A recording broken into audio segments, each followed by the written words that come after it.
Curfew শিথিল হওয়ায় আজ সাপ্তাহিক ছুটির দিন সকাল থেকেই যাত্রী নিয়ে সদরঘাট থেকে ছেড়েছে বেশ কয়েকটি লঞ্চ। রাজধানীর বাস টার্মিনালগুলো থেকেও ছাড়ছে দূরপাল্লার বাস। গত কয়েকদিনের তুলনায় যাত্রীর চাপ কিছুটা বেড়েছে দাবি সংশ্লিষ্টদের। এদিকে কমলাপুর স্টেশন থেকে এখনও বন্ধ রয়েছে ট্রেন চলাচল। মঞ্জুর মুরাদের তোলা ছবিতে বিস্তারিত জানাচ্ছেন প্রান্ত পারভেজ। সার্বিক পরিস্থিতির উন্নতি হওয়ায় কারফিউ শিথিল থাকায় ছুটির দিন শুক্রবার সকাল থেকেই রাজধানীর সদরঘাট লঞ্চ টার্মিনাল থেকে বিভিন্ন গন্তব্যের উদ্দেশ্যে ছেড়ে গেছে বেশ কয়েকটি লঞ্চ। লঞ্চে এখনও যাত্রীদের উপস্থিতি সীমিত হলেও বেশ কিছুদিন বন্ধ থাকার পর লঞ্চে চলাচল করায় স্বস্তি ফিরেছে নৌপথের যাত্রীদের। এখন লঞ্চগুলোতে আমাদের অনেক সুবিধা হইতেছে। পরীক্ষা যেহেতু পিছিয়ে দিছে তাই আমরা এখন বাসা চলে যাচ্ছি।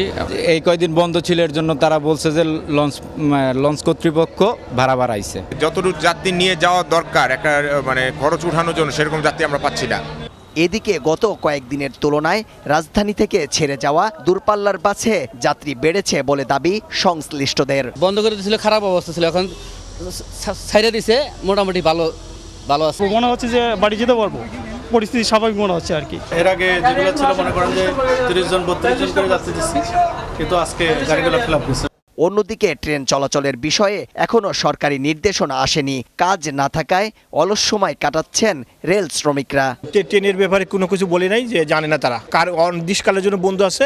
এখন আজকে থেকে 18 থেকে 23-24 তারিখ পর্যন্ত যাদের ট্রেনের টিকিট ছিল তাদের রিফান্ড দেবে আজকে। সরকারও এটা উচিত কীভাবে এটাকে তাড়াতাড়ি রিকভার করবে, আমরা স্বস্তিতে যেতে পারি। রাজধানীর বিভিন্ন পয়েন্টে নিরাপত্তায় টহলে রয়েছে পুলিশ, বিজিবি ও সেনাবাহিনী। প্রান্ত পারভেজ, বাংলা টিভি, ঢাকা।